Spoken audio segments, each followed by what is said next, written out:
In the very early days, people lived only in the settlements of Corrimalsey, Inverrye and Allanacoich, where they were subsistence farmers.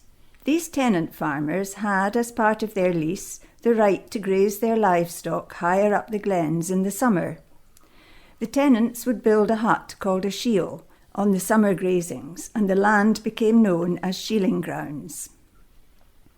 There were shieling grounds in Glen Eye, just beyond Acherry, in Glen Louis on the flats above the Black Bridge, and in Glen Coich.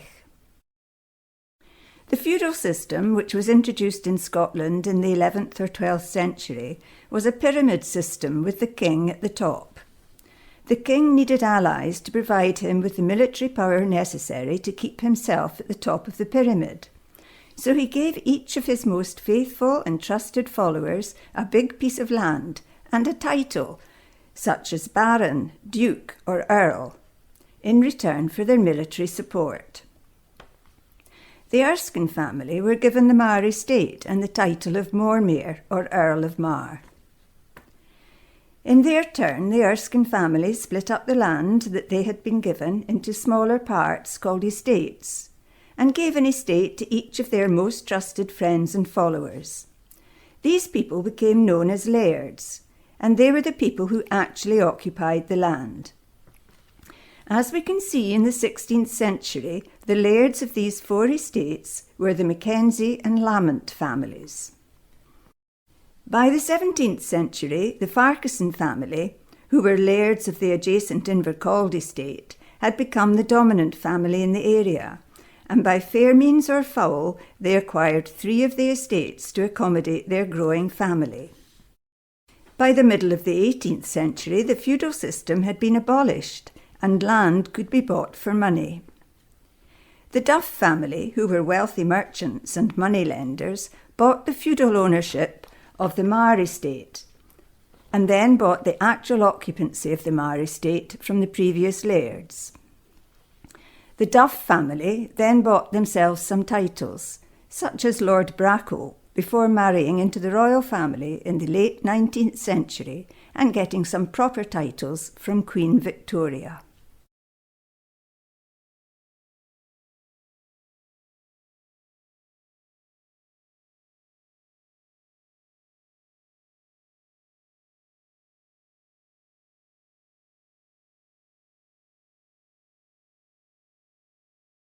From the mists of time, the first evidence of human settlement in the uplands of Mar emerges at the chests of Dee, where recent excavations have found evidence of long and continuous occupation since about 8100 BC. These people would have been hunter-gatherers, and 5.5 miles further upstream on the River Gelty, at Cuhannan Rui, a transient camp has also been found where the dwellers worked flint for the heads of their spears. By the 1st century BC, people lived in loose tribal groups, and the areas that they occupied were presumably determined by who had won the last battle. However, it is thought that the Vegomagio tribe inhabited the territory that is now Traspey, Strathann, Braemar, and Strathardle. The Romans had a permanent camp at Inchtuthil near Blairgowrie, which could accommodate 5,400 legionnaires. All these legionnaires had to be doing something, so it is very likely that a patrol up Glen Shee discovered the wonders that lay at the foot of Glen Cluny. Richard of Cirencester recorded the march of the Roman general Canenus Tabalus, and one of his stops was at Tamia, which is taken to be Braemar, where he was defeated twice by the local inhabitants. This map shows the ancient track that ran from the north side of Loch Davin over the shoulder of Colbleen Hill, through the pass of Ballater, and up the east side of the River Gairn to Inverenzie. It then ran through Glenfenzie before following the line of the old military road to Alarg on Donside. In the legends of the Braes of Mar, King Malcolm is said to have travelled from the Loch of Connaught to Braemar by way of the old Roman road over Colbleen Hill, and in the same book there is also a reference to the old Roman camp at Inverenzie. The camp at Alarg is marked on the Ordnance Survey map. By the year 600, the 7 Pictish kingdoms were well established.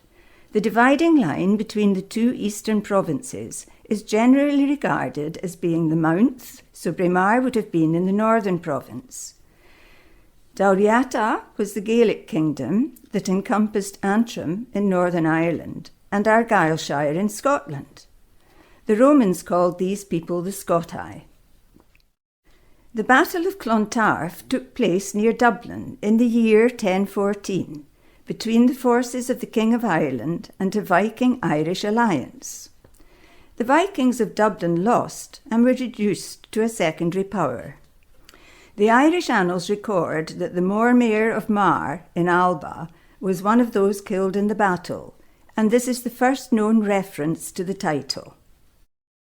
This map shows the extensive royal domain in green and the territory controlled by direct vassals in yellow. The remainder is coloured brown and is described as being the territory of theoretical vassals.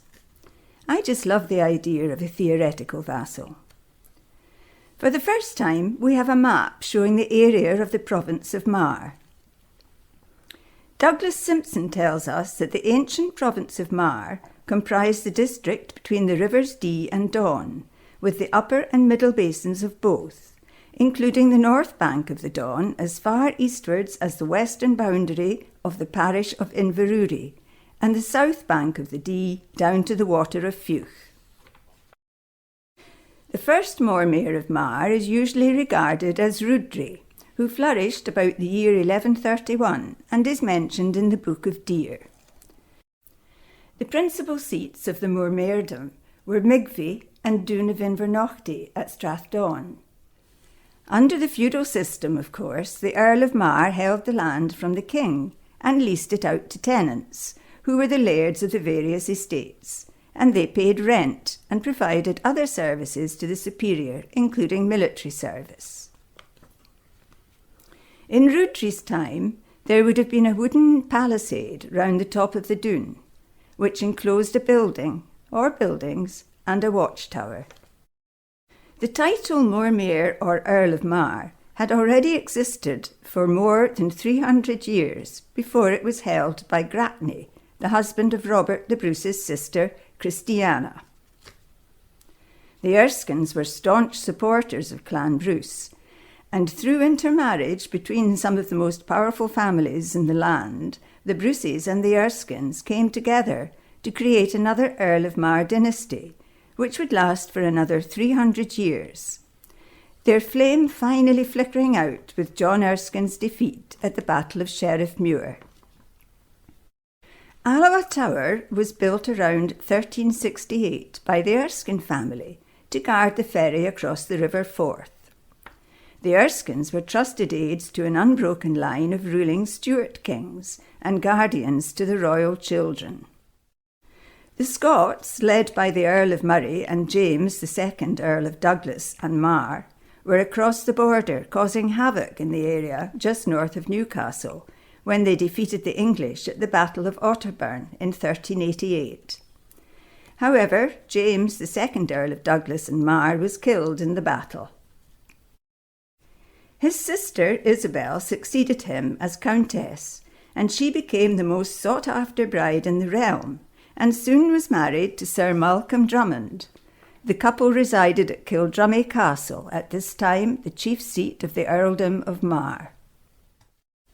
In 1402, Sir Malcolm was killed by the infamous Alexander Stewart, illegitimate son of the Wolf of Badenoch, and 2 years later he forced Isabel to marry him and give him all of her lands. Isabel had no issue, and Alexander Stuart's son died at a young age, so the Earldom of Mar then reverted to the crown.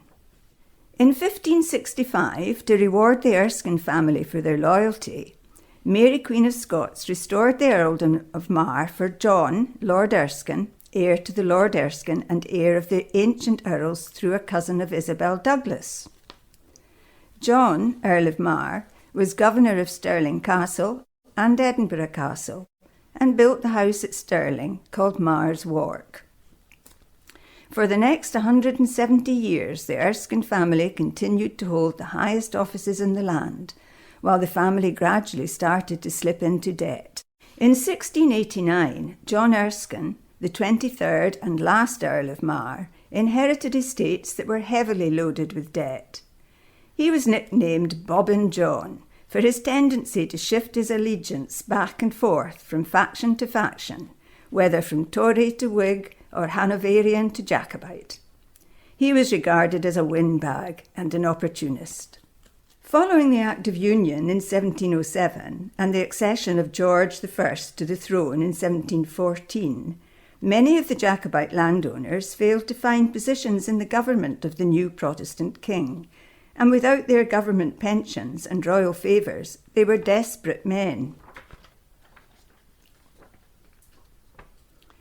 One of the big losers was the Earl of Mar, who, shunned by George I and heavily in debt, was stripped of his office as Secretary of State for Scotland and dismissed as Governor of Stirling Castle.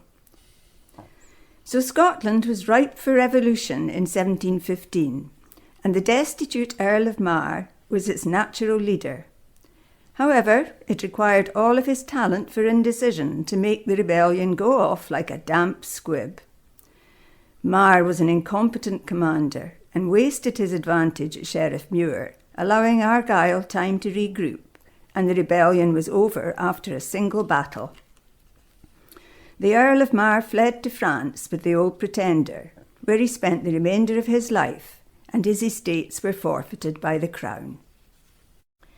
The earliest records that are available of who held the land in the Upper Dee Valley date from the 17th century, and at that time the area was divided into 4 estates.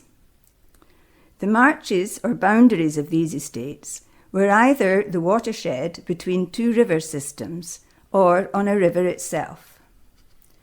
The Dalmore estate included the north bank of the River Dee, from Mar Lodge to the White Bridge, and both banks above that, the west bank of the River Geldie to Lower Geldie, and both banks above that, and the valley of the River Louis. At the time when records began, this land was in the hands of the Mackenzie family, and the best information suggests that it had been held directly from the Crown by them since the 15th century. Mackenzie of Kintail, a close personal friend of the king, was killed in a skirmish with the Buchans of Athol. The king, out of regard for his companion, made a gift of the Dalmore estate to the dead man's son, Kenneth Mackenzie. The first lodge to occupy the Dalmore was built by Kenneth Mackenzie soon after he took possession of the land, and in the best romantic fashion he married the girl next door, Beatrix Farquharson, a daughter of the redoubtable Findla More of Invercauld. For over 2 centuries, the Mackenzies remained at Dalmore, where their stirring deeds are recalled in local legends. However, both Kenneth Mackenzie and his son James were present at the raising of the Jacobite standard at Braemar in 1715, which ultimately brought death and destruction to the family. The Dalmore distillery at Alness, which used to be run by the Mackenzie family, produces a Mackenzie of Dalmore whisky, the bottle complete with the Mackenzie clan crest, the 12-pointed royal stag, granted to the family by King Alexander III. The Allanacoich estate covered the valleys of the River Derry, above Derry Lodge, and the valley of the River Coich. At the time when records began, this land was in the hands of the Lamont family, who were once powerful in the area. It is said that the Allanacoich estate was confiscated by the Farquharsons after one of the Lamont's sons was falsely accused of murder, and it was given to Alistair, 3rd son of Donald Farquharson of Castletown. It is not clear when that happened, but in 1632 Donald received a charter for the lands from the Earl of Mar. The Inverrye estate covered the ground on the south side of the valley of the River Dee and the east side of the valley of the River Geldie as far as Lower Geldie Lodge, and the valley of the Binetburn and the valley of the River Eye. The estate of Inverrye was at the start of its known history in the hands of the Lamonts. Around 1620, the Lammonts, along with members of Clan Chattan, conducted a major raid down Deeside and laid waste to much of Glencairn, Tulloch and Glenmick. Following this raid, the Farquharsons moved against Lamont, who was arrested and hung from the so-called Hangman's Tree, which still stands just west of Mar Lodge Bridge. It was following this event that in 1622 the first Farquharson laird was installed in Inverrye, but only as a tenant. In 1632 he received a charter for the lands from the Earl of Mar. The Corrimalsey estate was tiny and covered just the valley of the Corrimalsey burn. The first known occupant of this land was an Alistair Mackenzie, who received a charter from the Earl of Mar in 1632. The Farquharson of Inverrye acquired the Corrimalsey estate in 1660 and added it to the Inverrye estate. So after 1660, the Inverrye estate looked like this. The Farquharsons were descended from the ancient Thanes of Fife through Shaw of Rothiemurchus. The Farquharsons moved to the Braes of Mar by the marriage of Donald to Isabel Stewart, the heiress of Invercauld. They thus became vassals of the Earldom of Mar until the 1715 Rising, after which the few superiority of the forfeited estates of the Earl of Mar was held by the Crown, and the Farquharsons were able to purchase few charters to their lands. Much of Upper Deeside was to come under their control, as there were branches of the family at Inverrye, Allanacoich, Auchendrain, Invercauld, Balmoral, Tulloch, Monaultrie, Aboyne, Finian and Cults. There were also Farquharsons at Bruffjerick in Glenshee, 2.5 miles below the Spittal. Further afield, they also held lands at Whitehouse, Old Meldrum, and at Mauchline in Ayrshire. Clan Farquharson were among the most loyal and faithful adherents to the House of Stuart, and Donald's son, Finlay More, was the royal standard-bearer at the Battle of Pinkie in 1547, where he met his death. The Farquharsons fought for Montrose in 1644, Charles II at Worcester in 1651, the Viscount of Dundee in 1689, and they were the first to muster at the summons of the Earl of Mar in the 1715 Rising. John Farquharson of Invercauld avoided becoming involved with the 45 Uprising, unlike his daughter Anne, who played an important role in support of Bonnie Prince Charles. She was to become known as Colonel Anne. However, Francis Farquharson of Monaultrie, the Baron Ban, with 300 men, and Donald Farquharson of Balmoral with 200 men, provided 2 battalions, which fought in the centre of the line of battle at Culloden in 1746. The lands of the senior branch of the family, the Farquharsons of Invercauld, lie just outside the area looked at in this presentation. However, the lands of the Farquharsons of Inverrye, a cadet branch from the Invercauld Farquharsons, are at the heart of it. John III of Inverrye is the best known of the Inverrye branch of the clan. He was known as the Black Colonel, and he fought at Killiecrankie with Viscount Dundee, in the aftermath of which he had to hide in the Colonel's bed in Gleneye to evade the Redcoats. The Farquharsons and the Gordons were ever inclined to feud, and on the 7th of September 1666, John Farquharson of Inverrye, the Black Colonel, with at least 19 other members of his clan, came to Brackley Castle at Ballater, with a view to driving away the Baron's cattle. They killed the Baron, his brother William, his uncle Alexander, and cousin James of the Knock. John Farquharson of Inverrye, the Black Colonel, was a redoubtable, colourful and violent character. Throughout the troubles of the 17th century, most of the Scottish landowners had incurred massive debts in their support for either the Jacobite or Hanoverian causes. Their estates were run down, and land was cheap. The Duff family, who were wealthy merchants and moneylenders from Banff and Murrayshire, were always ready to help local lairds with their liquidity problems, and were even faster to foreclose on the lands that they had been given as security. The Duff family very quickly became major landowners in Banff, Murray and Aberdeenshire. The Duffs of the northeast of Scotland are descendants of the great and ancient Macduffs, the Thanes or Earls of Fife. This picture shows the coronation of King Alexander III on Moot Hill Scone in the year 1249. He is being greeted by the royal poet, and the man on his right holding the sword is Malcolm Macduff, the second Earl of Fife. The left side of the chart shows the line of descent from Adam Duff of Clunibeg through James Duff to Alexander Duff, the first Duke of Fife. The line continues through Princess Maud to James, the Master of Carnegie. In the centre is Queen Victoria, and we can see the link through Edward VII and Princess Louise to the Duff family.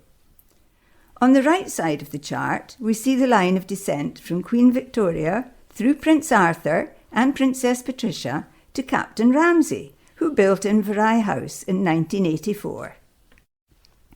The red arrows show the inheritors of the title of Duke or Duchess of Fife. The yellow arrows show the inheritors of the lands of the Mar estate. From Adam Duff, the line ran through Duff of Dibble to William Duff, MP for Banffshire, who was created Lord Bracco of Kilbride in 1735, and Earl Fife and Viscount Macduff in 1759, all in the peerage of Ireland.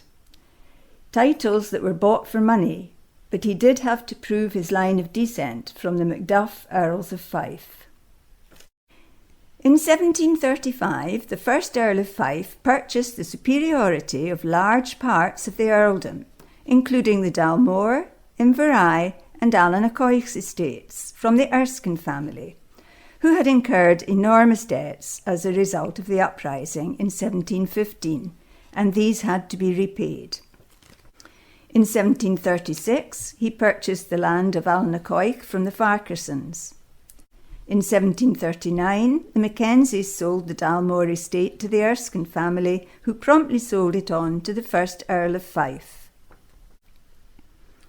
In 1744, he built Duff House. In the 1745 uprising, he supported the Duke of Cumberland and the Hanoverian cause. When James Duff, second Earl of Fife, added Inverary to the Mar estates in 1786, the Duff family owned almost the entire catchment of the River Dee west of Braemar. So this is what the Mar estate, as created by the Earls of Fife, looked like. The single biggest land holding in the history of the area.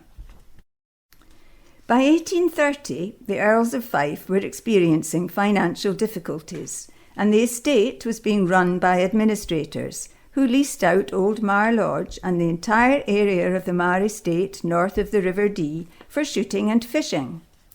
The first tenant was Sir Harry Goodrich, followed by the Duke of Leeds, who was to remain the tenant for many years. This arrangement left the Earl of Fife with no suitable accommodation for himself and his family in the part of the estate left to him on the south side of the river.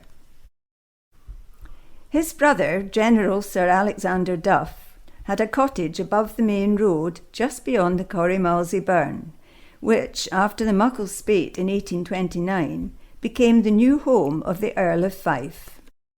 It was elegant rather than extensive, and was known as Corrimalsey Cottage or Newmar Lodge. We will stick with the name Corrimalsey Cottage to avoid confusion with other Mar lodges.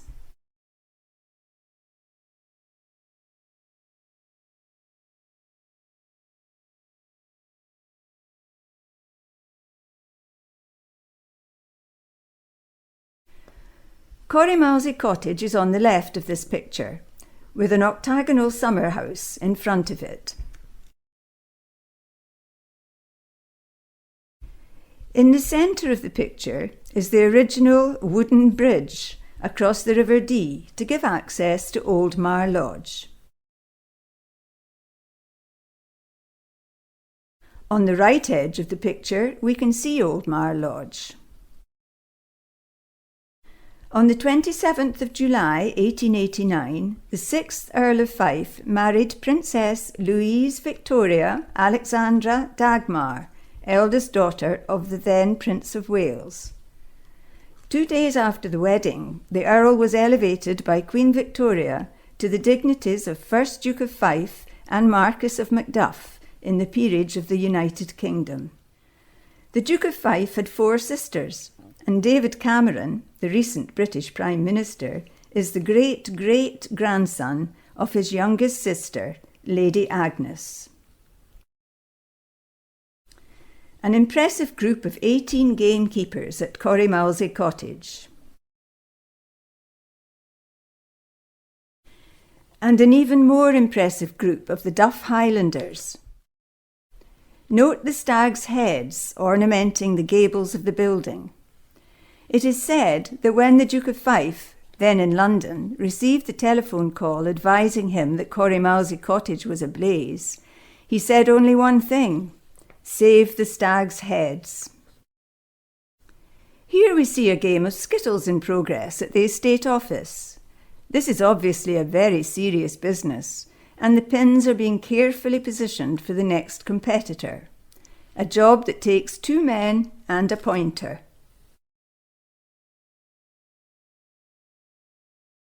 At the other end of the rink, we see the bowler with the ball poised for launching, and behind him sits the scorer at his table. During the summer months, the Duke and his family spent their holidays at Corrimalsey Cottage.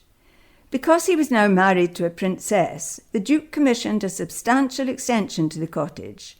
But during these works, on the 14th of June 1895, fire broke out in His Grace's private room and immediately spread to other parts of the building. The fire was quickly tackled by workmen who were on site carrying out the enlargements and improvements, and help was called in from Braemar.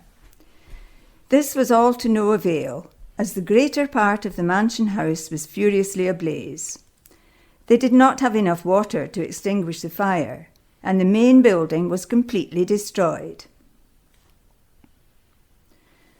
So what was left after the fire at Corrimalsey Cottage?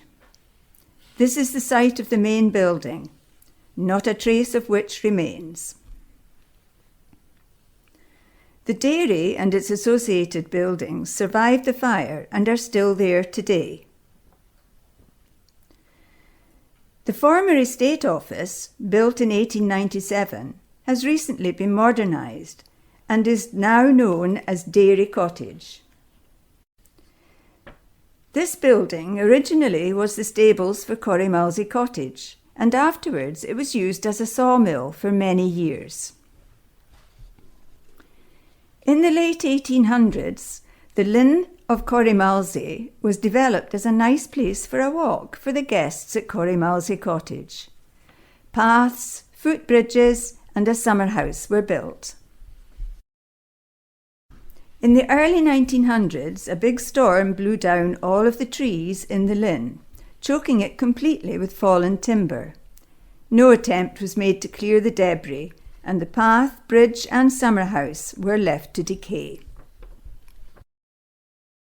Another walk contoured west from Corrimalsey Cottage across the slopes of Craig and Fittick to this summer house, which was up on the hillside above the Victoria Bridge. This photograph was taken in 1955. After Corrimalsey Cottage was destroyed by fire in 1895, Mr. A. Marshall Mackenzie of Aberdeen was commissioned to design a replacement building in the Elizabethan style of architecture. Queen Victoria laid the foundation stone on the 15th of October 1895 on a site immediately to the west of Old Mar Lodge. The stone was quarried on the estate, and the timber came from the estate's own forests. The building was completed in 1898, and Old Mar Lodge was then demolished and the stables were erected on the site. The finished building in 1903, complete with verandas at the end of both wings, a feature no longer present on the building. The Stag Ballroom survived the fire at Corrimalsey Cottage unscathed, and it was used to store what was saved from the main building. After the new Mar Lodge was completed and the salvaged artefacts were moved to the new building, the Stag Ballroom itself was dismantled and re-erected at the present site adjacent to the new building, complete with its 2,435 stags' heads. This photo was taken outside the Stag Ballroom of the staff at New Mar Lodge about the year 1930. Donald MacDonald and Sandy MacDonald are brothers, who we will meet again at Bynock Lodge in part 3 of this presentation. Pat Smith lived at Braegarry. Ronald Scott was Bob Scott's big brother. Jimmy Phillips was an estate worker. Jockey Lamont was the son of John Lamont, the taxidermist, who we will meet again in part 2 of this presentation. Fred McLaren was a gardener and later a keeper, and he stayed at Mar Forest Cottage. Alex Grant was the well-known keeper on the Derry Beat from 1926 to 1937. This is Donald Scott, who became a keeper on the Mar estate in the 1880s and lived at Mar Forest Cottage until 1898, when the family moved to the Linn of Dee, where he stayed until his death in 1915. Donald was Bob Scott's father. This is the original wooden bridge across the River Dee to give access to Old Mar Lodge, and it was opened by Queen Victoria in 1848. It was replaced by the Victoria Bridge, which was opened in 1905 by King Edward VII. In 1897, a suspension bridge was erected across the Dee at the west end of Mar Lodge Hoch. This was to provide access to an extension of the golf course, which then existed on the ground in front of Mar Lodge. 4 years later, the estate took over 14 acres of Miss Brewer's holding at Craig View for further extensions to the golf course. The Duchess of Fife was very keen on golf, but she was a very private person. This was a private bridge, and it is recorded that in 1897 a Charles Lamont was paid 1 shilling per day for 100 days as a watcher at the suspension bridge. In 1895, the Corrimalsey Burn was chosen as the site for a hydroelectric scheme for Mar Lodge. Unfortunately, the reservoir proceeded to silt up, and there was generally not enough water to provide electricity. The power station was housed in this small concrete building, but the output was so poor that it was used to charge up batteries, which were then used when lighting was required. The water was carried from the dam in a pipe, which, as you can see, still works. But the scheme was not much of a success, and it was not long before petrol generators were introduced at Mar Lodge. Princess Louise of Wales, back right, her daughter Maud, left, and her grandson, the Master of Carnegie, taken outside the chapel at Mar Lodge about 1931. The younger daughter of the first Duke of Fife and Princess Louise was Princess Alexandra, who was to become Princess Arthur of Connaught, when she married her first cousin once removed. She was well known for her work as a nurse during World War I, and later in South Africa, where her husband was governor for a time. On the death of her father, the Duke of Fife, Princess Arthur of Connaught inherited the Duchy of Fife and became the Duchess of Fife. In 1959, she was interred in the family vault in the chapel at Mar Lodge. On her death in 1959, Mar Lodge and its estates, including the barony of Cromarr and all titles therein, were passed to Captain Alexander Arthur Alfonso David Maule Ramsay of Mar, who lived from 1919 to the year 2000, and who was the only child of Her Royal Highness Princess Patricia of Connaught.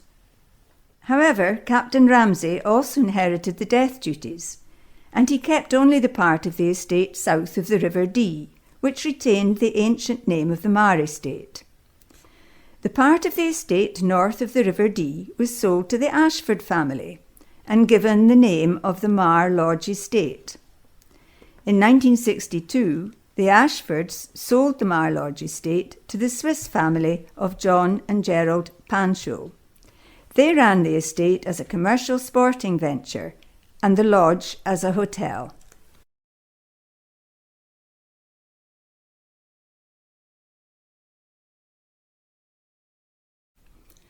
As we head up the Dee Valley from Aberdeen, we enter the ancient province of Mar when we cross the Bridge of Fuch at Banchory. In the 1950s, we might have been making our journey to Braemar on the Balogie bus operated by Strachans, a Ballater company who ran a bus service up the South Deeside Road. The Earl of Aboyne erected a previous bridge across the River Dee here in 1828, which was very bad timing, as it was swept away in the muckle spate of 1829. Undeterred, he replaced it in 1831 with this fine suspension bridge, which was to stand for 40 years before it too was replaced. As we head west, we might have been impeded by slower traffic. This shot was probably taken in the 1930s. In winter time, as we pass through Ballater, we might see the curlers enjoying the ice on the River Dee below the bridge. If we had avoided Ballater by going through the pass, we would have been struck by the almost total lack of tree cover. Abergeldy is the most westerly of the Gordon castles on Deeside, where the laird's support for Bonnie Dundee in the 17th century led to the castle being captured and garrisoned by General Mackay, a situation not to be tolerated by the Farquharsons, who promptly blockaded it. Just short of Inver, below us on the river bank, lies Cairn-y-Queen, where the Clan Farquharson mustered their men for battle. Each man left a stone on the cairn and removed it when he returned. The stones which remained marked the number of those who had died. As we approach Braemar, we come to the Castle of Braemar, which was built in 1628 by James Erskine, Earl of Mar. It was burned in 1689 by the Black Colonel to deprive the Hanoverians of its use, but it was rebuilt in 1748, after which it was leased to the government as a military barracks. In Braemar, the road pattern has not changed since 1866. We see that the Auchendrain Inn has already become the Fife Arms Hotel, and the Invercourt Hotel is also established. Also marked on the map are 3 churches and 3 schools, a sawmill, a meal mill, a smithy, and a post office. This meal mill has stood here on the bank of the Cluny Water since 1790, although it is not marked on the 1866 map. It is now a dwelling house. In the centre of Braemar, on the east side of the Cluny River, lies the site of Kindrochit Castle. Prior to 1390, there was probably a building of timber construction on this site, which was used as a hunting lodge by Robert II. In 1390, Sir Malcolm Drummond, husband of Isabella, Countess of Mar, received a licence to build a tower at Kindrochit. On the first floor, there was a kitchen and a hall with a spiral staircase to the floors above. Kindrochit Castle is an exceptionally grand and powerful example of a 14th century castle, consisting of an oblong tower house or keep, to which is appended a barmkin or courtyard, enclosed by curtain walls, defended by flanking towers. It is strongly situated on the east brink of a rocky gorge on the Cluny Water, with an ancient mill laid on the other side. A bridge across the Cluny Water led directly into the castle courtyard. The castle fell into decay in the first half of the 16th century. The Great North of Scotland Railway Company was the first to operate buses to Braemar, which terminated at their bus depot, which opened in 1904. The bus in the picture is a Milnes Daimler, delivered in 1904 to operate the pioneer service. I do not know how they cleared snow off the roads in the late 1800s, although this looks like it might have been shovelled. But the snow was enough to beat some of the early omnibus services, and here a broken-down bus is towed into Braemar by horses in a snowstorm. It was not just the buses that had trouble with the snow, and the Braemar postie had an innovative solution to the problem. Braemar holds the record for the lowest temperature recorded in Britain at minus 27.2 degrees centigrade. And because of the surrounding hills, the maximum possible sunshine on a midwinter day is 3.5 hours. James Downey, who lived from 1850 to 1929, was a mountain guide in Braemar. Since the early 1800s, Braemar has been popular with mountaineers and guides, with sure-footed ponies for hill climbing were in great demand. Making butter at the Invercald Hotel.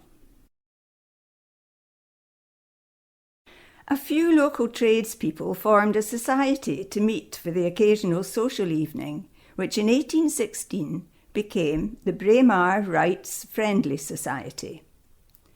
In 1823, the Earl of Fife became patron, and in 1826 it changed its name to the Braemar Highland Society, and in 1866 to the Royal Braemar Highland Society. The first athletic competitions took place in 1832, and Queen Victoria first attended the Games in 1848. There are 181 men in this picture. In 1855, 150 officers and men of the Forbes Highlanders from Donside marched to the Braemar gathering, where they camped at Corrymalsey as the guests of James Duff, 5th Earl Fife, who provided 3 fine stags for the men's dinner and an ample supply of whisky.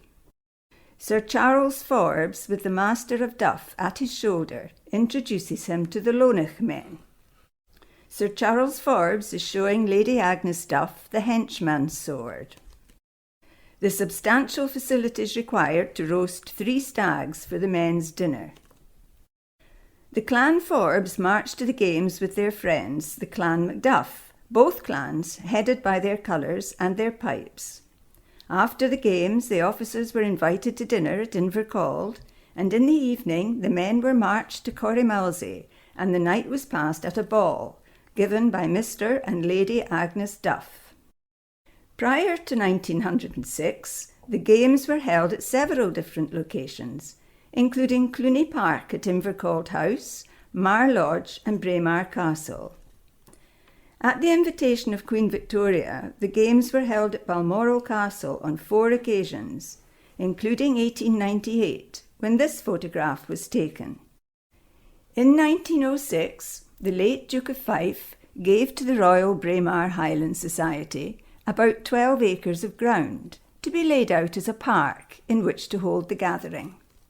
As we leave Braemar and head up the Linn of Dee Road, we will pass the Mill of Coole, Arderg, Altaclair, Corrymalsey with its linn and home of the Duke of Fife, the Hanging Tree, and Mealdarach, before we come to Inverrye village.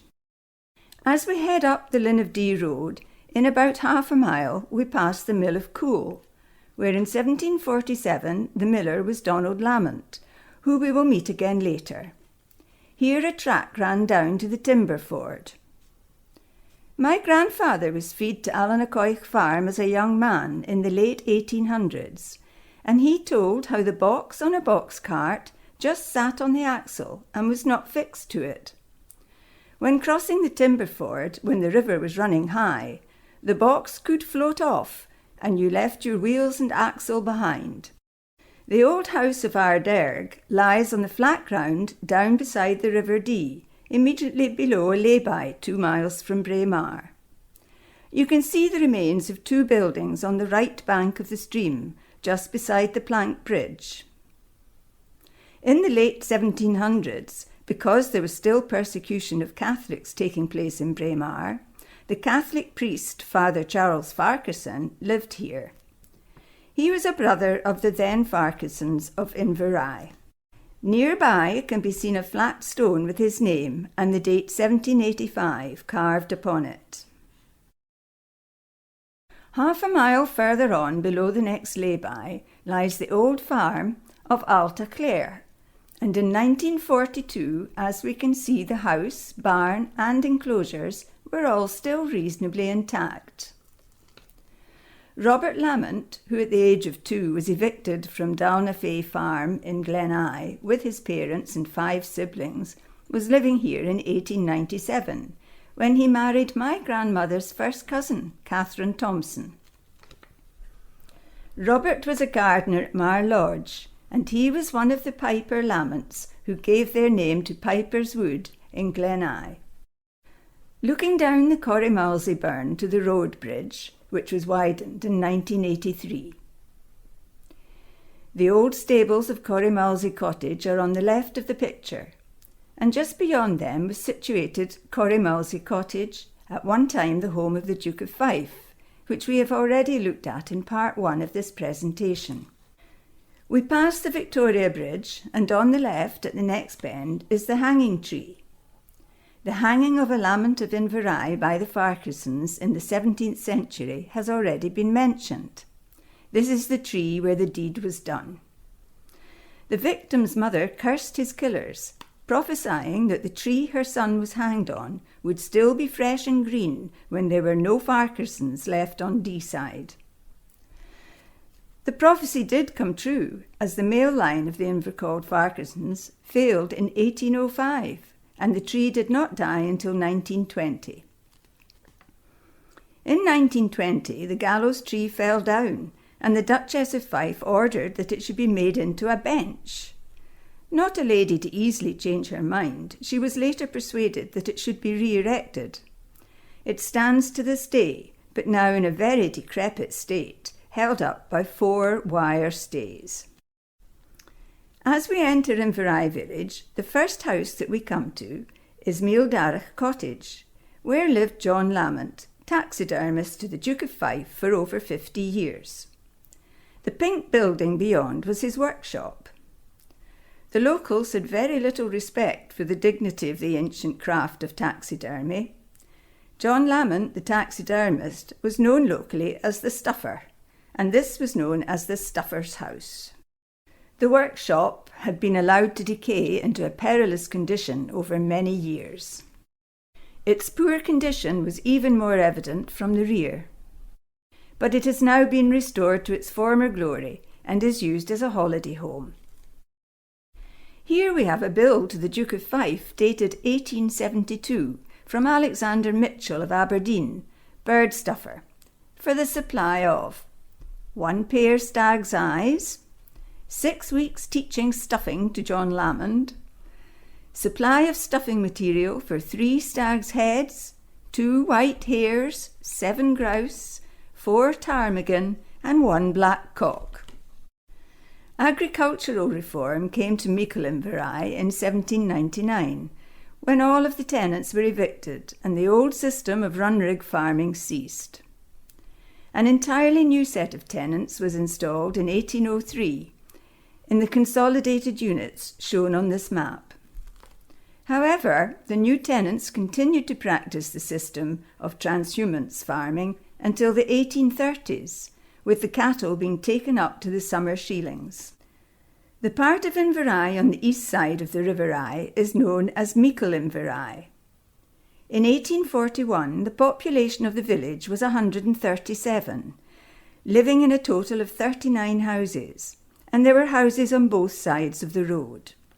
There were 26 farmers or farm labourers, 6 wrights, and a weaver, a tailor, a diker, a contractor, a miller, and a sawyer. By 1881, the population of the village had fallen to 98, and all of the houses on the south side of the road had fallen into ruin. Deer stalking had arrived on the Braes of Mar, as occupations now included gamekeepers, estate workers, and a taxidermist. This photograph probably dates from before 1893, and the houses in the picture are, from the left, the Mains of Inverrye, at that time was still a thatched cottage, and beyond it we can see Albany, the old schoolhouse, Thistle Cottage and Hawthorne Cottage. This is a slightly later photograph, as all of the houses now have slated roofs. The half house on the left edge is the Mains of Inverrye, now with its new roof. Notice Mar Lodge in the background. Thistle Cottage was the home of Maggie Brewer, who ran a renowned bothy here for climbers until she died in 1939. Thistle Cottage was not big, but it was often said that it had elastic walls. No one arriving here was ever turned away. Maggie provided bed and breakfast for 1 shilling, 5p in today's money, and her tea and scones were legendary. She also ran dances in her barn, with John Morgan, the postman, providing the music on his fiddle. This was the Church of Scotland's Assembly School, which had been on this site from at least 1869, but possibly as early as 1789. In 1850, the school had 16 scholars, but there were only 11 pupils when it closed in 1917. The legendary keeper at Derry Lodge, Bob Scott, at the age of 11 years, is second from the right.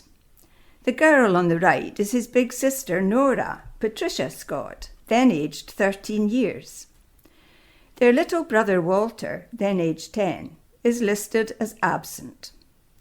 Their parents, Donald Scott and Elizabeth Burney, had 11 children, and these were the youngest 3 of them. John Lamont received his early education in Inverrye, and in 1817, to continue it, he went to a Scottish seminary in Ratisbon in Bavaria. There he was known as Johann von Lamont. He became professor of astronomy at Munich University and gained a worldwide reputation.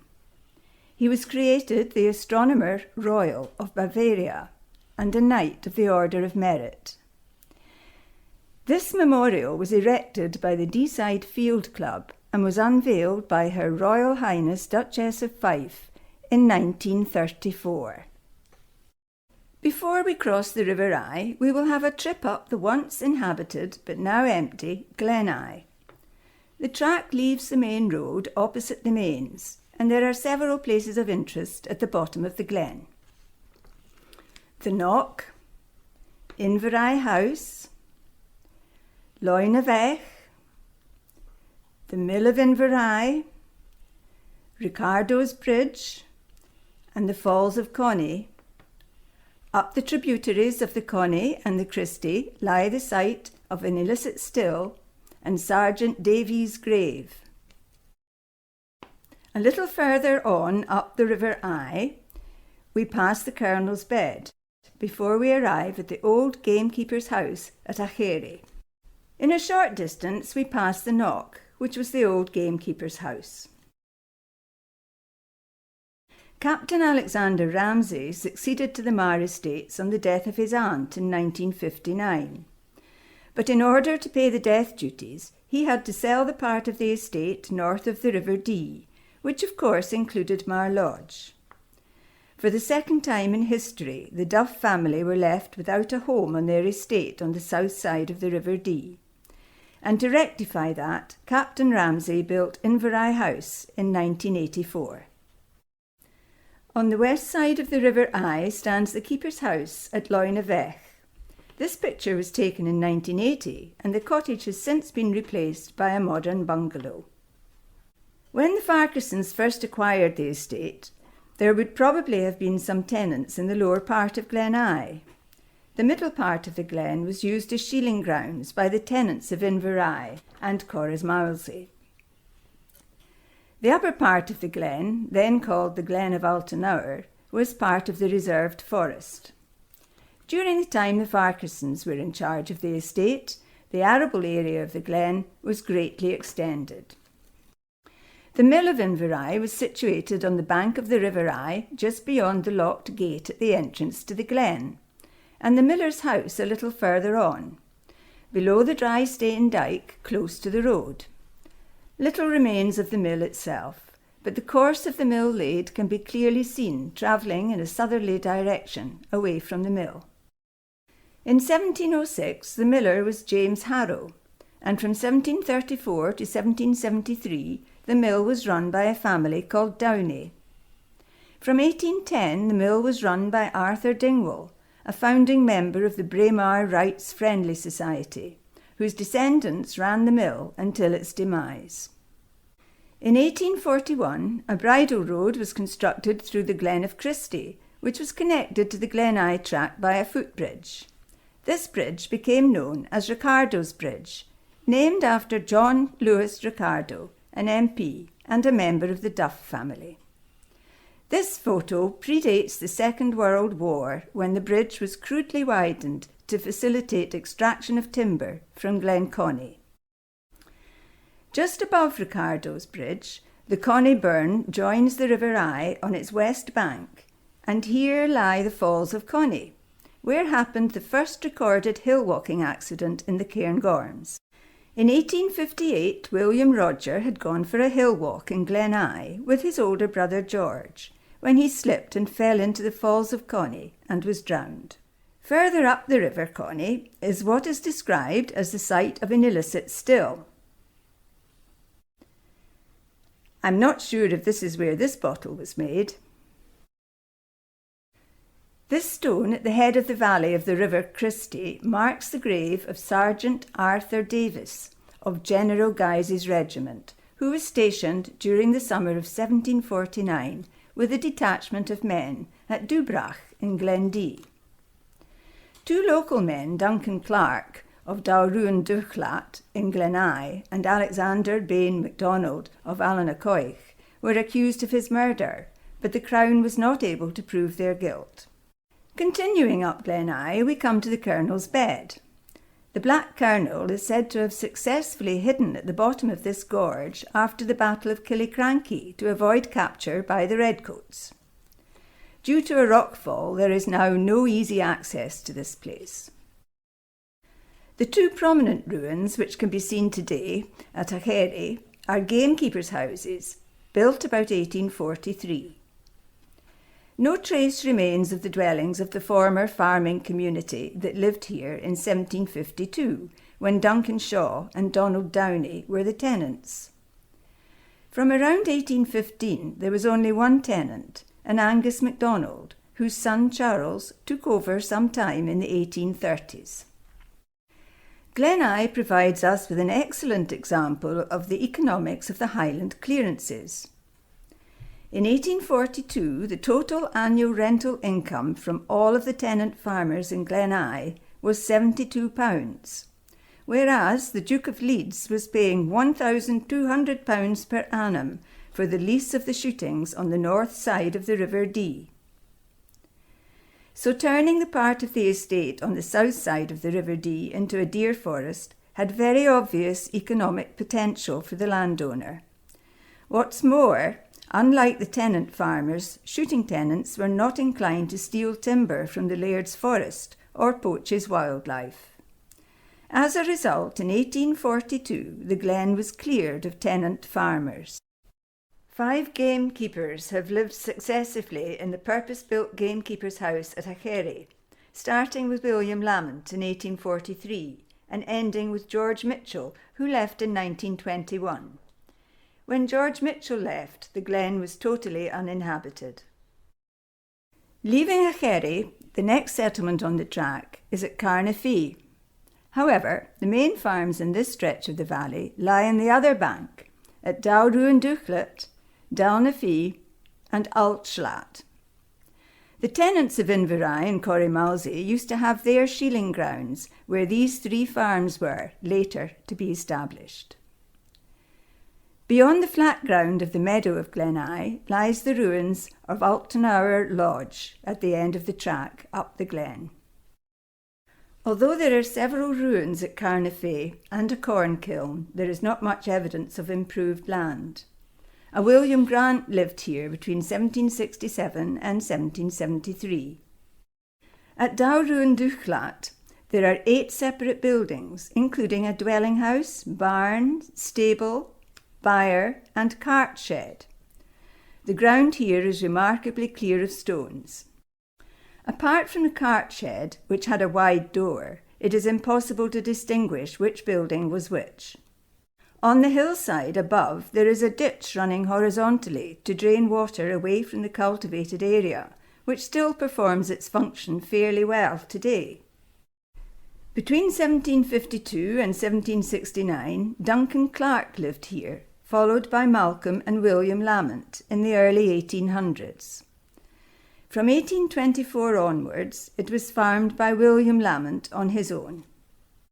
The ruins are less extensive at Dalnafay than they are at Dalruan Duchlat, but there was a house, barn, stable, byre, cotter house, and sheepcot, and a well-preserved kiln.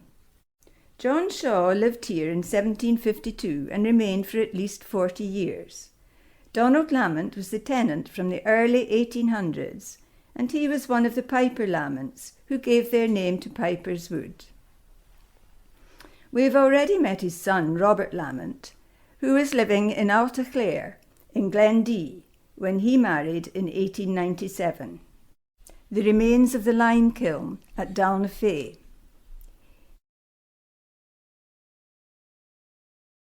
Here we see the house and enclosure at Altschlat, which was situated on the south bank of the burn with the same name. There was also a barn and 2 byres. The house had flagstone paved floor, part of which remains visible. The tenant in 1752 was John Grant, who was followed by William MacDonald in 1773. From 1808, the farm was occupied by Macintoshes. The extensive area of flat land, which extends to the south of this point to almost as far as Altonour, was called the Meadow of Gleneye. Presumably this is where the Farquharsons of Inverrye grazed their cattle in the summer. Altonour Cottage was built by the Earl of Fife in 1838, and a plantation of pine trees was established around it to provide some shelter. In 1844, it got a slated roof, and in 1868, a deer larder, coach house and dairy were also added. It was probably only used during the shooting season, and like Acheri, it remained intact until the early 1960s, when its roof was removed by the estate. In the 1950s, before the roof was taken off, the ruins were used as a bothy by climbers, and there was always a plentiful supply of wood for the fire. During our travels through Inverrye and Gleneye, we have met 4 different Lamont families, and it will be no surprise to discover that they were all related. It is interesting to speculate on whether or not this family is descended from the original Lamonts that occupied the Inverrye estate prior to 1622. This is Donald Lamont, who was the miller at the Mill of Coole in 1747, the progenitor of all of the Inverrye Lamonts. And this is his great-great-grandson, John Lamont, who was taxidermist to the Duke of Fife for over 50 years. And this is his son, John Lamont, who was in the photo of the staff taken at Mar Lodge in 1930. John had to suffer for being the taxidermist's son, as locally he was known as Jockey Stuffer. This is John Lamont, who, as Johann von Lamont, became the professor of astronomy at Munich University. This is Donald Lamont, who was evicted in 1842 from Dalnafay Farm in Gleneye with his wife and 6 children. This is his son Robert, who was 2 years old at the time of the eviction. This is my grandmother's first cousin, Catherine Thompson. and this is John Morgan, the postie at Inverrye, who played the fiddle at Maggie Greer's dances. John cycled to Derry Lodge every day with the mail. And we will meet this man very shortly. He is John Morgan, the teacher at the Catholic school in Inverrye in 1822. We return to Glendee and cross over the River Eye bridge to enter Little Inverrye. As we near the Catholic school, we pass Tobermoor or St Mary's Well at the roadside. John Morgan, who we've just met, moved his Catholic school from Braemar to Inverrye in 1822 because of religious persecution in Braemar. In 1884, this school had 28 pupils. When the Protestant school closed in 1917, the remaining pupils transferred to the Catholic school, and in 1930, the school was taken over by the Aberdeenshire Education Authority. In 1933, the school still had 18 pupils, but only 5 when it finally closed in 1947. My childhood memories start about the year 1950, and at that time most of the houses in Inverrye were still occupied by an indigenous population of about 20 people.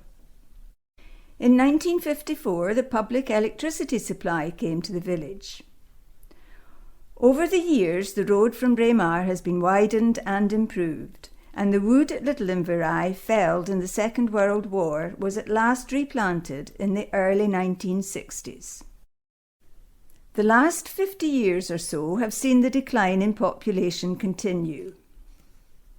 Ben Macdooey and Derry Cairngorm now look down upon a village in which the small number of permanent residents are not descended from the original inhabitants. As we leave the village of Little Inverrye, the last house on the right is Muir Cottage, a climbing hut belonging to the Cairngorm Club. The original cottage was sited on the other side of the road, but it was destroyed by fire in 1911, and the steading on the north side was converted into a dwelling house to replace it.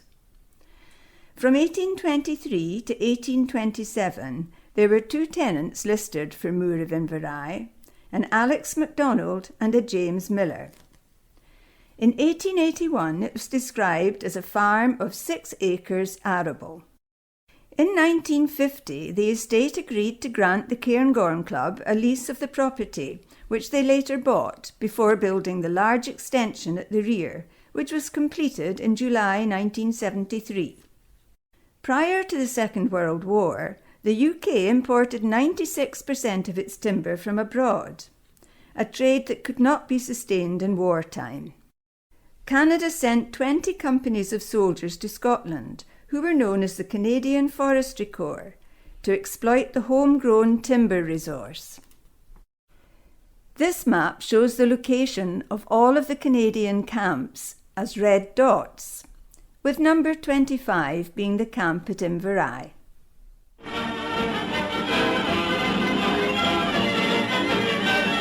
Throughout the country, Canadian lumberjacks are working in the timberlands of Britain.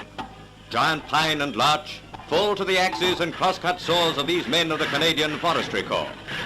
Felling timber was their job at home, and now when the Ministry of Supply call for wood and yet more wood, the hardy lads go to work.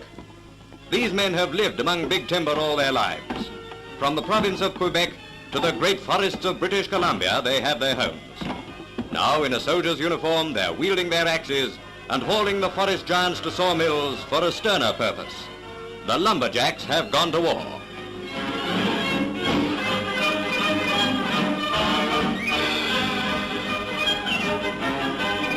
When the logs have gone through the water trough, a conveyor hauls them into the mill house, where giant circular saws rip through them like a knife through margarine.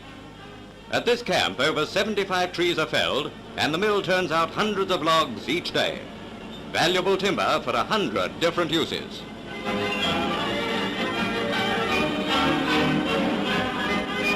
The Canadian Forestry Corps is hard at it.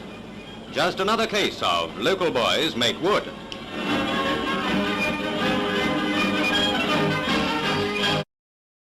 This map is drawn from the dozen or so photographs that exist of the site.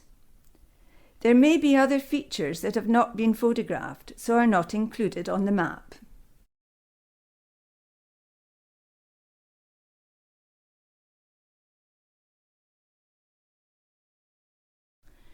The main accommodation, stores and workshops were all strung out along the north side of the Linn of Dee to Allanacoich Road, just east of the bridge over the Louis Water.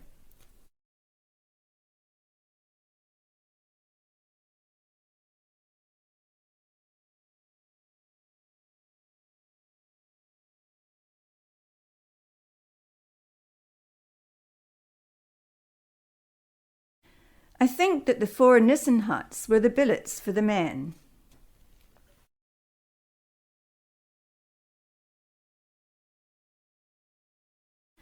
The felled timber arrived at the mill on lorries, where it was dumped into the river to wash off any sand or gravel before it entered the mill. The sawmill was located on the east bank of the Louis Water, halfway between the bridge and its confluence with the River Dee. Here the logs are being fed onto the jack ladder, which hauled them up into the mill. The Canadian Forestry Corps felled the largest pine wood on the estate, historically called the Wood of Badeness. That occupied the hill south of Little Inverrye. And here is the sawn lumber exiting at the other end of the mill. The Canadians built a wooden road bridge over the River Dee, across which a narrow gauge railway hauled the lumber from the mill to a loading bay on the south side of the Linn of Dee Road. There were 3 sidings on the railway line at the sawmill.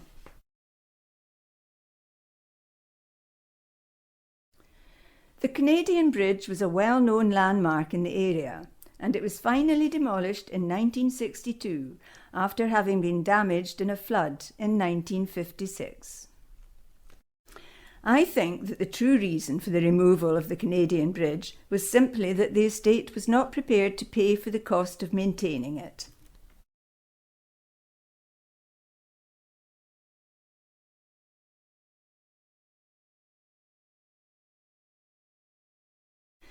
The first bridge, built in the early 1800s over the Linn of Dee, was subsequently destroyed in the Muckle Spate of 1829. A replacement bridge was built, which served until 1857.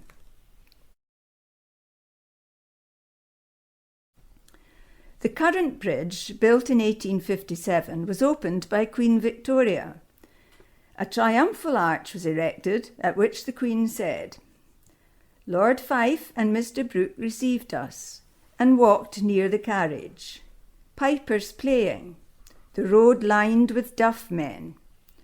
On the bridge Lady Fife received us, and we drank in whisky, prosperity to the bridge." In 1894, blasting work commenced at the Linn of Dee, in an effort to ease the passage for salmon. This caused an outcry so great that the Duke of Fife ordered the operations to stop immediately. Fortunately, the works, so far as they had gone, improved the pass so much that fish were able to ascend with wonderful ease.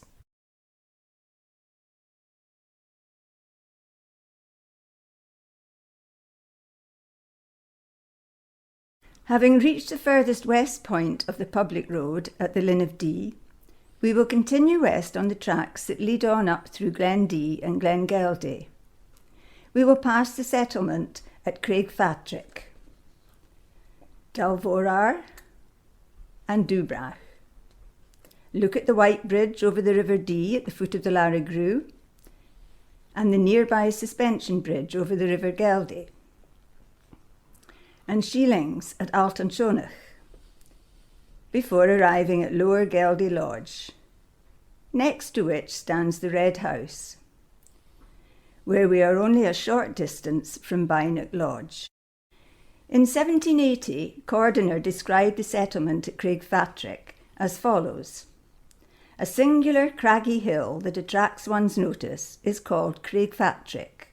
At the foot of the waterfall, which plays down the steep for 50 or 60 yards, there is a rural bridge.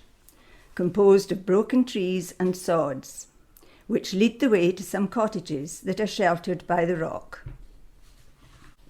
The peasants that inhabit them cultivate a meadowy plain, which stretches thence to the Dee. These dwellings, from their very artless form and wicker enclosures, scarcely seem to diminish the wildness, but add to the beauty of the landscape. In the trees alongside the road are all that remains today of the settlement at Craigfatrick. There were 2 holdings at Dalvora, which was held in 1786 by Donald Mackenzie and James MacGregor.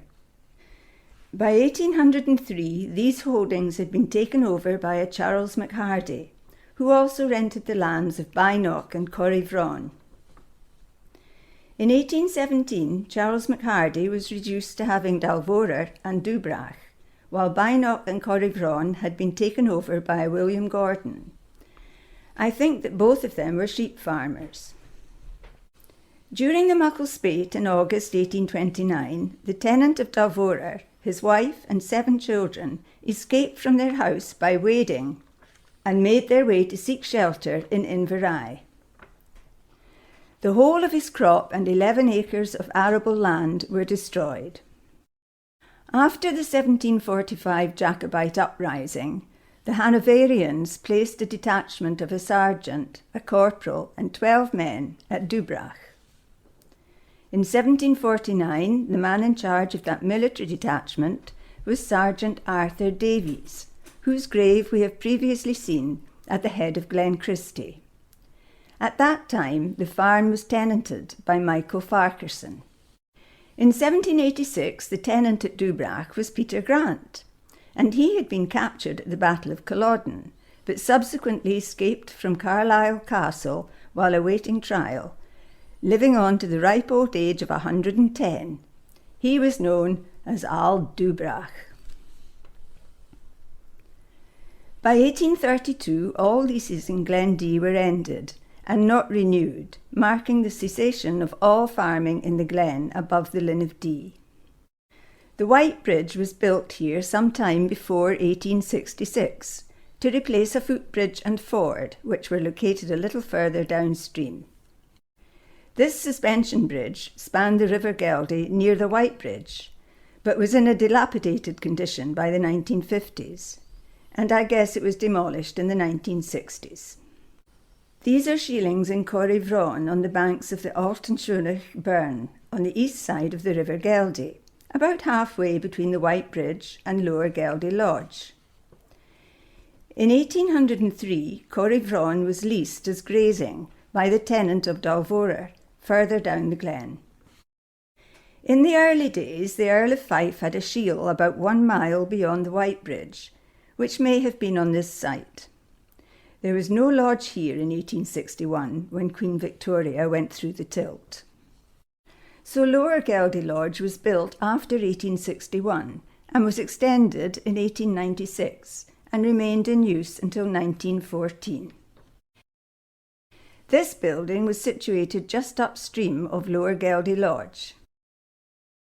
Unfortunately, like the Lower Geldie Lodge, it had been left to decay. In 2022, the Mountain Bothies Association completed renovation of the building, which is now a climber's hut. This footbridge spanned the River Geldie at Lower Geldie Lodge, and it was kept in serviceable condition until the early 1960s, after which it was abandoned to its fate. We can see the Red House in the background. A cottage was built at Bynock in 1838, and a stable and byre were added in 1840, and in 1844 the cottage received a slated roof. Trees were planted around the cottage to provide some shelter. It was enlarged in 1896 and in use until 1914.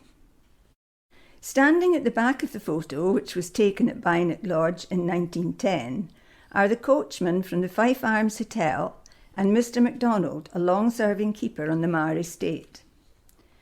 In the middle row are Mr. MacDonald's family, his daughter Jean, his wife Jane MacHardy, his daughter Helen, and son Sandy. The man with the stick is the Grieve from Coich Farm. Seated in front is Mr. MacDonald's son Donald. The dog's name is unknown. We have already met Donald and Sandy, who were in the photo of Marlord's staff taken outside the Stag Ballroom in 1930, when the boys were in their 20s. His daughter Helen was known locally as Bynot Nell, and she was staying at Louisbeg Cottage when a Zeppelin flew over the area in the First World War. Here we are at the entrance to the Tilt Pass to Blair Athol, which in the early 1900s was closed to walkers by the Duke of Athol. This was not enough to deter the Professor of Botany at Edinburgh University, Baillie Balfour, who passed in defiance of the angry Duke on his way to Ben Macdui to collect a specimen of the grass reputed to be poisonous to horses. The grass was poisoned, legend says, by the Fam, a mythical monster which appeared only at Loch Anne, only at dawn, and only on the highest verge of the mountain. Balfour he had a mind as weel as ony Duke could hae a man. Quo he, there's ne'er a kilted shield shall drive us back this day, man. It's justice and it's public recht, we'll pass the tilt afore the nicht. For Duke shall we care a bawbee, the road's as free to you and me as to his grace himself, man. And pass he did. It was this event that led to the founding of the Scottish Rights of Way Society. Unfortunately, Bynot has been allowed to fall into ruin, like so many of the other structures on the estate. We continue west from Lower Geldie Lodge, passing Upper Geldie Lodge and the Black Bothy before arriving at the watershed between the rivers Geldie and the River Feshie, where, before we turn back, we will have a quick look at the Etchard Bridge. The photograph shows Geldie Lodge from the south, looking north across Glen Geldie towards the summits of the central Cairngorms. Geldie Lodge was built in 1854 and extended in 1868. It was occupied for about 8 weeks during the shooting season, but its use was short-lived and it was abandoned about 1897. A bothy existed near the head of Glen Geldie in 1696 or soon after, because it is shown on the Farquharson's map of 1703. In 1957, the Scottish Rights of Way Society funded the building of a bridge over the River Etchard, where several climbers had died while trying to cross the swollen river. The bridge was designed by Dr. G. A. Taylor, who also supervised its erection. The Territorial Army provided the labour and 2 jeeps to transport the materials to the bridge site. Both jeeps failed to make it, leaving a pile of materials in the middle of the moor to be carried to the bridge. One jeep had burnt out its clutch and had to be pushed all the way back to the White Bridge. We return to the White Bridge and head up the River Dee into the Larry Grew, home of the famous climbers' refuge, Carrower Bothy. On the main path, a little beyond the Bothy, is found the Tailor's Stone. There was a deer watcher stationed at Carrower as early as 1866, and the stone hut was built in 1877. One of the watchers here was Charles Robertson from Inverrye. The last watchers left the Bothy locked in 1920, after which it became a refuge for climbers.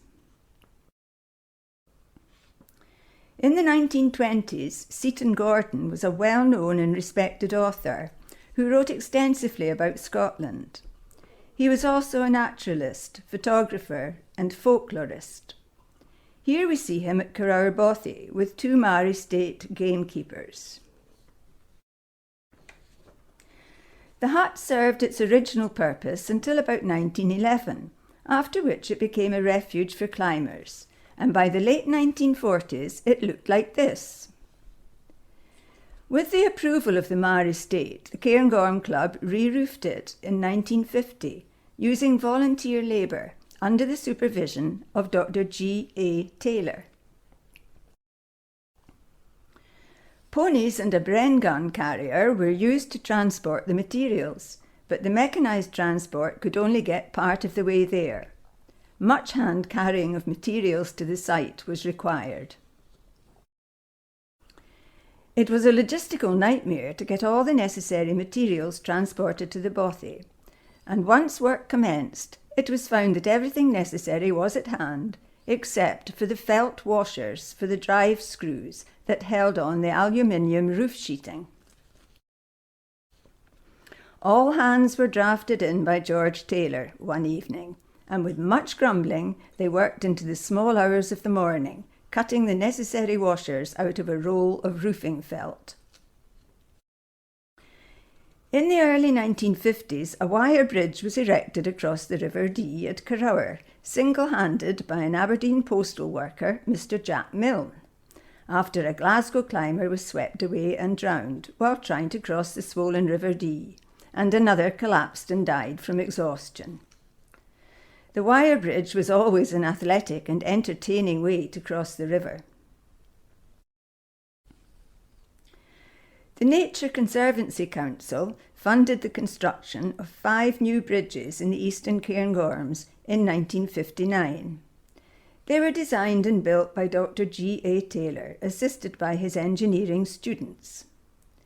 This is the new bridge at Carrower, where the handrails were used as scaffolding to assist in getting the heavy main beams lifted to their final position. A helicopter was used to transport the materials from Derry Lodge to the 5 bridge sites, a task which was completed in a single day.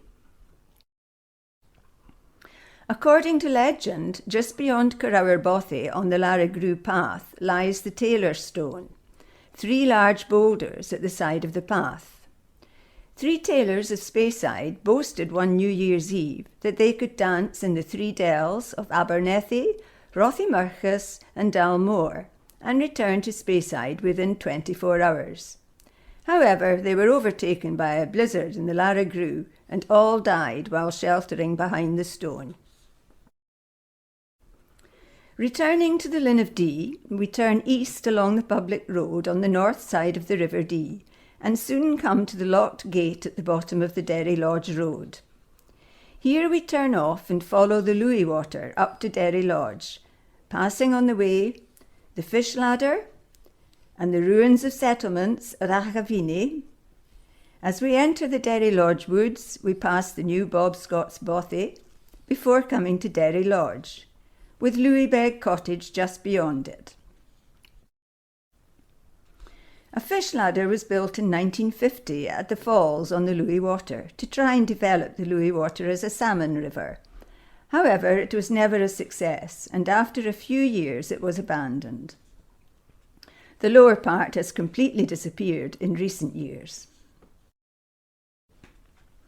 In the charter granted to Kenneth Mackenzie by the Earl of Mar in 1692, the farms in Glenlouis are named as shealing grounds, and it was probably first settled shortly thereafter.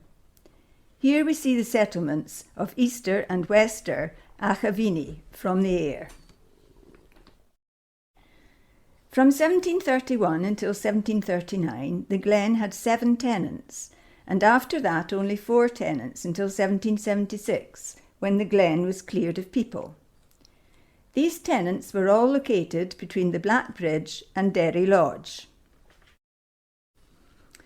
Bob Scott, the keeper at Derry Lodge, ran a world-famous bothy for climbers in his woodshed at Louisbeg Cottage from 1952 until it was destroyed by fire in 1986. Shortly afterwards, a replacement was built by the Mountain Bothies Association at this site on the edge of the Derry Wood. Unfortunately, this bothy was also destroyed by fire in 2003, but was replaced by the current bothy shortly thereafter. Mention is made of Derry shealing as early as 1798, but little use seems to have been made of it, and for most of its lifetime it remained empty. It is thought that Thomas Powell, a shooting tenant, may have lived here about 1866, and there were times when it was occupied by a keeper, but no other evidence of occupation has been found. Derry Lodge has been extended several times. It is thought that the brown area was built first as a single-storey building and subsequently raised to 2 stories. The yellow area was added next, and finally the red area was built to complete the lodge as it is today. This photo of a fishing party outside Derry Lodge was taken in October 1905 with Edward VII standing next to the Duke and Duchess of Fife. Julia Stonner was a member of the infamous family of Baron Camoys, and the Duchess of Manchester was a renowned Cuban-American beauty and celebrated society figure who was rumoured to have been the king's mistress at some point. I think the gamekeeper in this picture is Mr. MacDonald, the same gentleman that we saw previously in the photo taken at Bynock Lodge with his family. Derry Lodge was requisitioned by the Army on the 26th of October 1942 to provide accommodation for troops training in mountain warfare. One soldier who trained here recalled that while out on the hills, they supplemented their meagre rations by using gun cotton to poison the fish in the river. During the 15-year lease of the lodge by the Cairngorm Club, it was possible to get a key for the gate on the road and drive to Derry Lodge for the price of 2 shillings and 6pence, 12.5 pence in today's money, although a motorbike could slip through the pedestrian access. In 1955, the Cairngorm Club, using volunteer labour, replaced the passage and kitchen at the rear of the premises, which were in a poor condition. The 3 people on the right of this picture are Gordon McAndrew, with back to camera, Bob Still, bending over laying blocks, and the ginger-haired boy is Innes Ewan. In 1956, the estate wanted to increase the rent being paid by the Cairngorm Club for Derry Lodge from £25 per annum to £500 per annum. This was unsustainable, and after 1 year the club gave up the lease. Since then, the lodge has lain empty, gradually acquiring an air of increasing dereliction. Since taking over, the National Trust have made the building watertight, but it has suffered much vandalism internally, and it is now in a very poor condition. This is a very early photograph of cows being milked at Louisbeg Cottage, for many years the home of the gamekeeper on the Derry beat. In 1841, William McHardy, a servant, lived in Louisbeg Cottage with his wife and 4 children. And in 1851, a Peter McHardy, gamekeeper, was there with his wife and 8 children.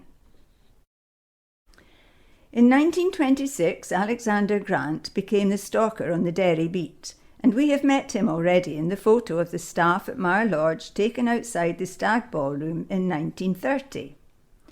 In 1937, his son Ian succeeded him as stalker, and he was also a piper, accordionist, fiddle player, and part-time whisky maker. In 1946, Bob Scott, the monarch of the Derry, came to Louisbeg Cottage and was to stay there until he retired in 1972. We have seen the replacement, but this was the original Scott's bothy, the woodshed behind Louisbeg Cottage. Born in 1903, Bob was one of the 11 children of a Mar estate gamekeeper. He left school at the age of 12 when his father died and went to work on the Mar estate as a ponyman, and then as a rifleman, and then a fishing gilly.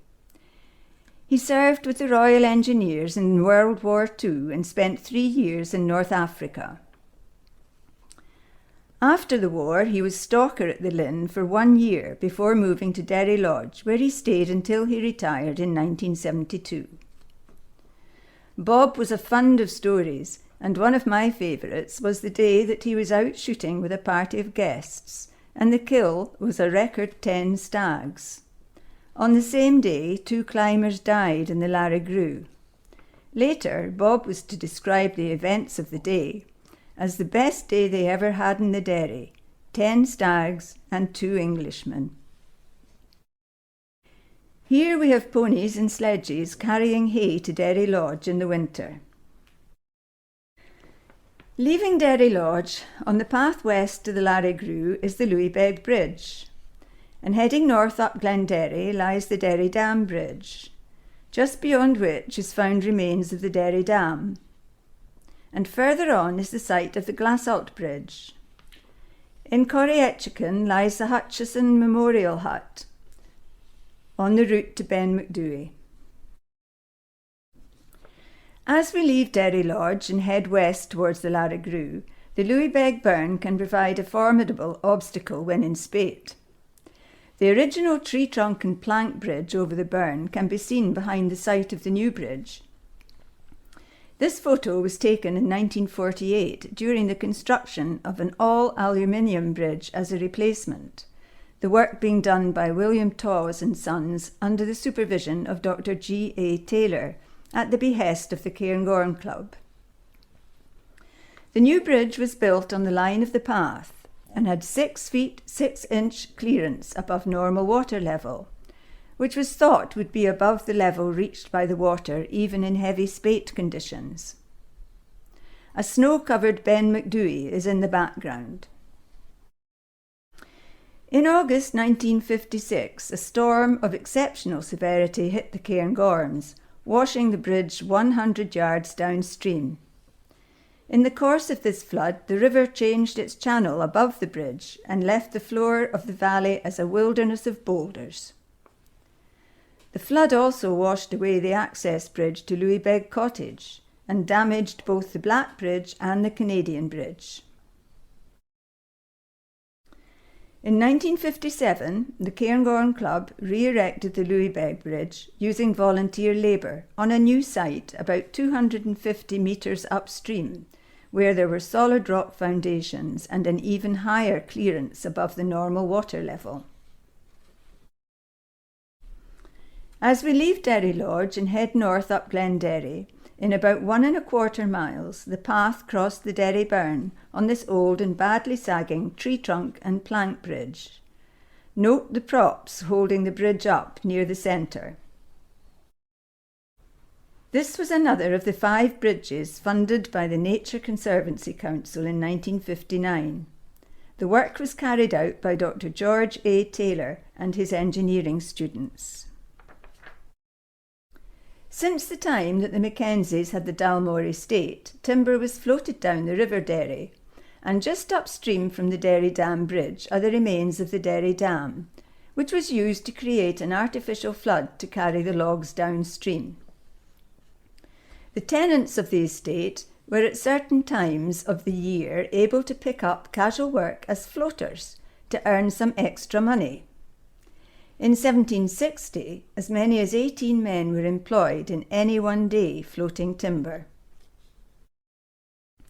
Another of the 5 bridges constructed in 1959 was across the Glassalt Moor, a tributary which enters the Derry Burn just before the path turns off to Corryetchican. However, this bridge only lasted a few years before it was washed away. It has never been replaced.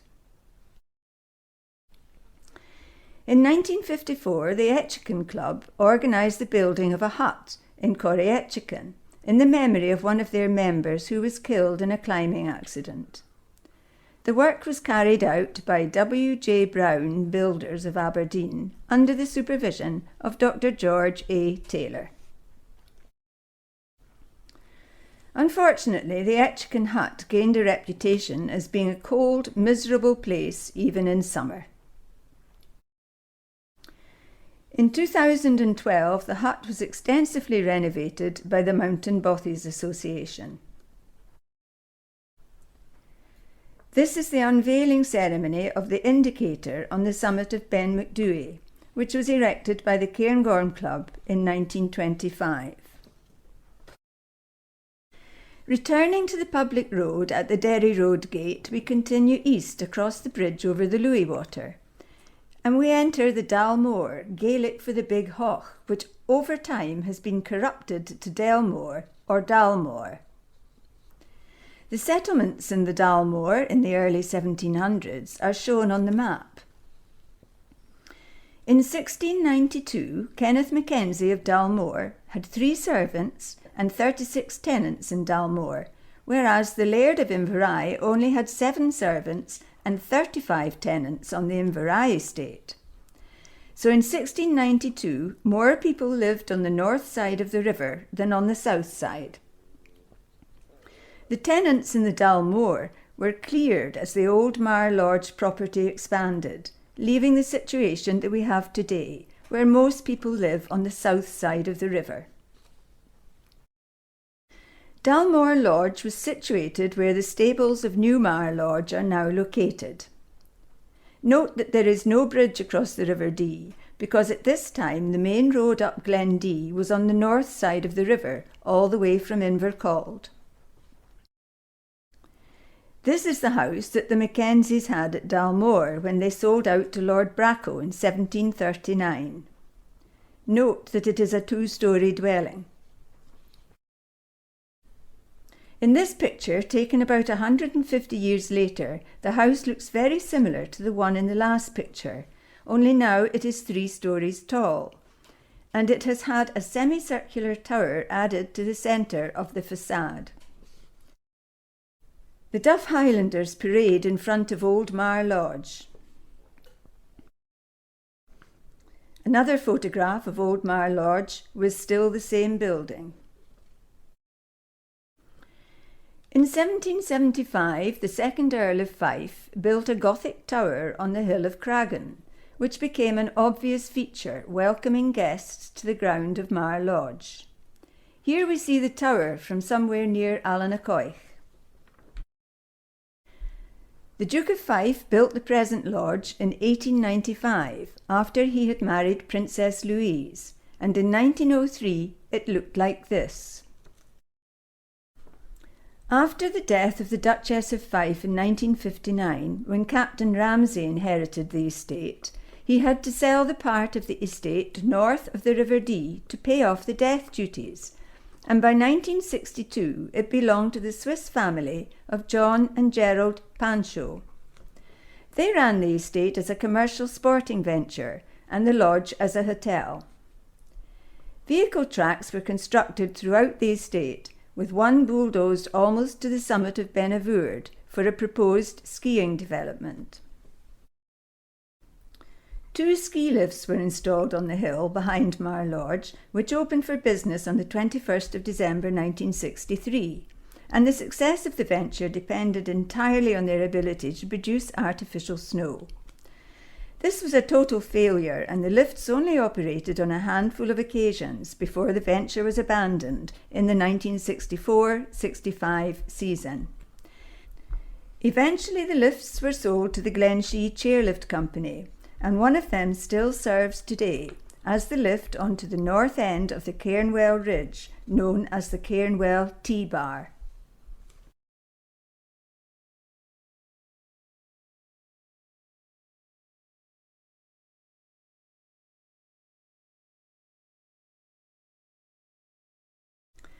On the 2nd of April 1967, Aberdeen Ski Club, in collaboration with the Mar Lodge estate, held their annual ski races on Benavourde.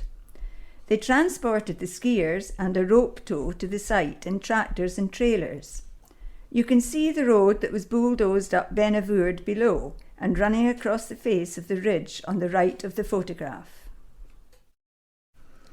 The introduction of the new activity of skiing required a large increase in the number of people employed by the estate, ranging from ski tow operators to kitchen personnel in the lodge. Some of the staff employed came from the city and knew nothing about the countryside. Some were also of questionable character. One October, a kitchen porter and a colleague stole the safe from the office in Mar Lodge and wheeled it off in a barrow.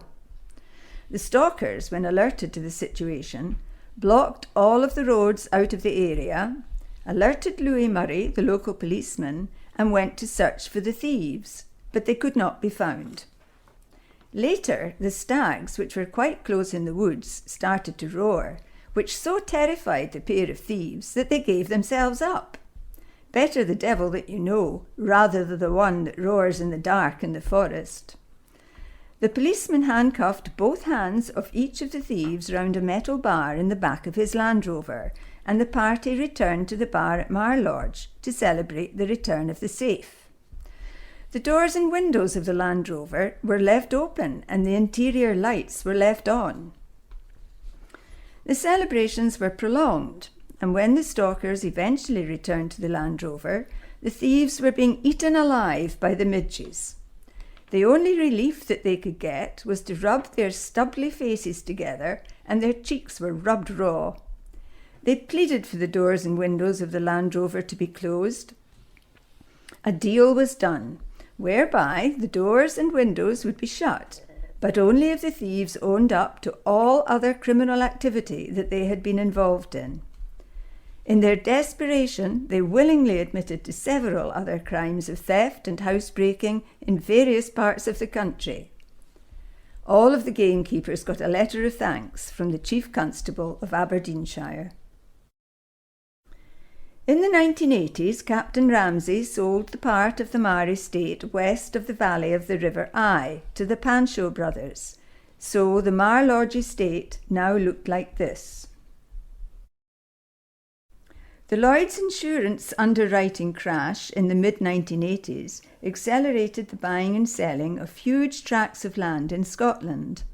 The 41,000 acres of Glenanne went to a Malaysian, and the 48,000 acres of Currower to a Swedish packaging heiress. Egg was sold by a rally driver to an eccentric German artist, but ended up in the public domain. During this massive land sale, John Kluge, an American millionaire, bought Mar Lodge on Deeside in 1989 for a new wife, who promptly left him. He ran the estate for sporting purposes. Renovation of the lodge was interrupted by a fire in 1991 and finally completed in 1993. When you visit the lodge today, it is hard to believe that it ever looked like this. This is the reconstructed lodge today, looking as good as it ever did. In 1995, the estate was sold to the National Trust for Scotland, who generate income from the lease of apartments in the building and by providing a venue for functions. Leaving Mar Lodge, we return to the public road behind it and travel east to the car park at the road end, just short of the bridge over the River Coich. Beyond the bridge lies the modern farm of Allanacoich. This is what Allanacoich looked like in 1745, after Lord Bracco had acquired the Allanacoich estate from the Farquharsons. There are two settlements marked on the map, Allanacoich and Cannachail. The poll book of 1696 shows that there were 4 tenants and 12 subtenants in the two settlements. So at that time there were 16 households in the area. By 1803, Allanacoich had been consolidated into one unit and leased to James Stewart, the Earl of Mar's factor. In 1841, there were 27 people in 4 family groups living at Allanacoich, including 12 children below the age of 10. In 1872, there were 10 tenants and 8 subtenants, including a tailor, a weaver, and a packman. In 1891, there were still 4 family groups, but only 15 people. These tenants had shealing rights in Glenderry and Glencoich. Just west of the Allanacoich settlement on the River Coich are a sawmill on the east bank in the Allanacoich estate and a meal mill on the west bank in the Dalmore estate. The Allanacoich estate has always had substantial woodlands, which accounts for the presence of the sawmill, which was established in 1695. The timber from the upper reaches of the Coich was floated down to the mill. A second sawmill was established high up the glen in 1797 to deal with larger logs, but this had fallen into disuse by 1826. Here is the 1901 map for the same area, and the sawmill is still there. There is now a very high, steep bank straight up from the river where the meal mill used to be. One can only conclude that the river has changed its course slightly and eradicated all trace of the meal mill. At the site of the sawmill, the pit for the mill wheel and the tail race to carry the water back to the river are still clearly visible today. In 1745, Lord Bracco began an ambitious scheme in cooperation with Farquharson of Invercald to drain the marshy parts of the Hoch, which stretches all the way to Braemar, and to protect it from flooding by the Dee. The part of the Hoch in Allanacoich was known as the Black Ward or Black Park. They dug several miles of open ditches and built bulwarks all along the bank of the river. The plan was to grow flax on the improved land, but it never happened, and the land was apportioned to the tenants of Allanacoich. The Muckle Spate of 1829 did extensive damage to the farmland at Allanacoich, which was inundated with gravel over the most part of it, in places up to 8 feet deep. The tenant, Charles Cumming, could get no income from the ground, but remained on a reduced rent.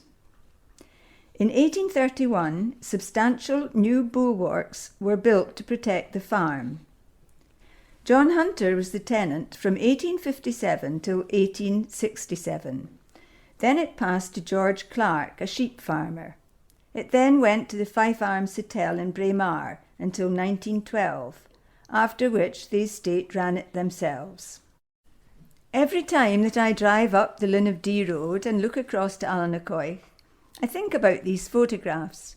They remind me of the days when many people lived here, using traditional agricultural methods to make the ground productive. One can only admire the resourceful indigenous population who, on the thin, poor soils in the area, prospered sufficiently to allow them to raise large families. 200 metres above the sites of the mills lies the Linn of Coich and the Earl of Mar's punch bowl. After the traditional stag hunt in the autumn of 1715, it was here that the Earl of Mar and his friends gathered together to drink a brew of whisky, honey, and boiling water, prepared by the servants in the hollow in the rock. His amazed friends were told of his latest change of his political view. He said that although he had previously supported the union of the parliaments, he had now changed his mind and was determined to undo the cursed union and make Scotland free again, so that they could enjoy their ancient liberties. A few days later, he raised his standard of rebellion at Braemar. The Linn of Coich was the favourite place for Princess Louise to take guests at Mar Lodge for a picnic. A cottage was built in which was kept all of the paraphernalia necessary for a royal picnic, and it became known as the Coich Tea Room. Since the National Trust took over the estate, they have made the Coich Tea Room wind and watertight. There was a deer watcher's bothy in the Dew Glen 4 miles further upstream, and a deer watcher was stationed there during the summer months to keep track of the herds of deer and to deter unwanted visitors, such as poachers and hill walkers. Sandy MacDonald was the watcher here in 1894.